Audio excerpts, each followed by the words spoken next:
Let me paint you a picture. A tailor is asked to sew you a suit, but never takes your measurement. Imagine it. The sleeves are too short or long, the trousers drags on the ground, and no matter how expensive the fabric is, it simply doesn't fit. This, my friend, is exactly the situation businesses and developers find themselves in when it comes to regulations that don't match the realities of the industries they are built for. Hello, my name is Togbe Afiatsoa III, tutor of Hope, a recognized cybersecurity thought leader. As an experienced professional in the field, I'd like to share my perspective on this topic. The problem. We live in an era of exponential technological advancement. AI, cloud computing, and cybersecurity innovations are evolving at a pace that leaves our regulatory bodies struggling to keep up, constantly playing catch-ups, retrofitting outdated laws onto cutting-edge solutions. But here's where it gets worse. When regulators finally sit down to draft these rules, who is missing at the table? The people who design and build these solutions. The businesses, the very stakeholders that these regulations are meant to serve. And the results, regulations that are often well-intentioned but riddled with gaps. Controls that don't align with business objectives, and solutions that are compliant yet ineffective. Why does this matter? A personal perspective.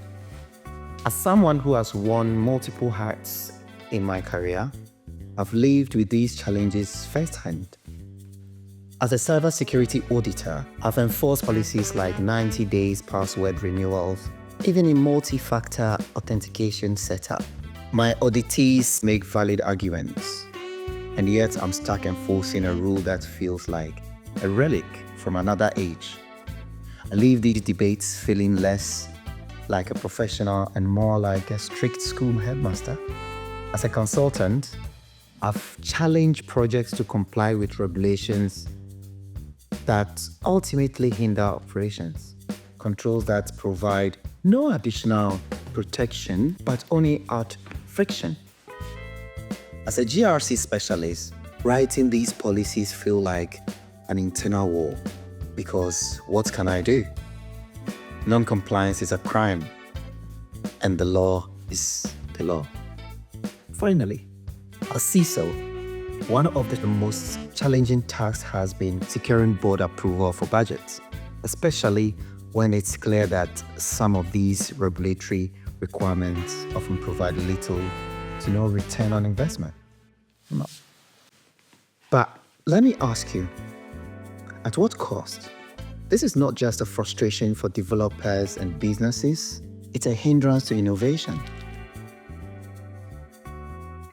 Remember to hydrate. The bigger picture. Hackers move faster than regulators. In the cybersecurity world, we face a cold, hard truth. Hackers are constantly evolving. They use advanced techniques, sophisticated tools, and outpace controls designed to stop them. Meanwhile, regulators are lagging, drafting rules with yesterday's problems in mind, whilst today's threats grow stronger. Tell me this, how can we fight sophisticated criminals if our regulatory tools are stuck in the past?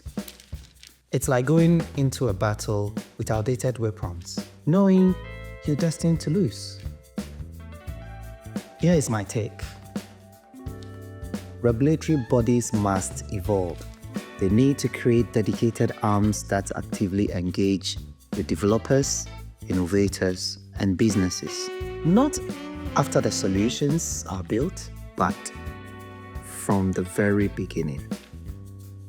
Imagine what this could achieve. Real-time, adaptive regulations that align with business goals. Secure solutions that meet compliance without stifling innovation. 3. A true win-win where technology's full potential is realized while safeguarding data and systems. Now, allow me to offer a lesson from a different industry, the financial sector. Financial regulations are built to control high-value trades, preventing unauthorized transactions, market manipulation, and systemic risks. But here's the catch. High-value trades happen in milliseconds. Businesses need speed to succeed, and outdated controls often stand in their way. What happens then? People find workaround, and when it fails, it becomes illegal. Remember the infamous Kwekwa case in 2011, where unauthorized trading resulted in catastrophic losses for UBS, amounting to $2.3 billion, one of the largest financial losses in UK's banking history. What about Barings Bank collapse in 1995? Nick Leeson placed unauthorized trades that spiraled into $800 million loss, and the collapse of the bank. Why? Because oversight systems couldn't keep up with the speed of business. Now, take these lessons and apply them to cybersecurity. When controls are cumbersome and unfit for purpose, businesses will find workaround. Think of password complexity, for example. If you insist on overly long, complicated password, what do users do? They write them on sticky notes and slap them on their monitors. Congratulations! You've achieved compliance whilst destroying security. Ladies and gentlemen, we stand at a critical crossroads. AI, cloud computing, and other technological innovations are advancing at a breakneck speed. If regulatory bodies don't step up, if they don't invite all stakeholders to the table and collaborate in real time, they risk becoming obsolete. Let me remind you of Nokia and BlackBerry. Once giants of the tech world, they failed to adapt, and now they serve as cautionary tales. If you are not careful, regulators risk the same fate. So, here is my call to action for regulators.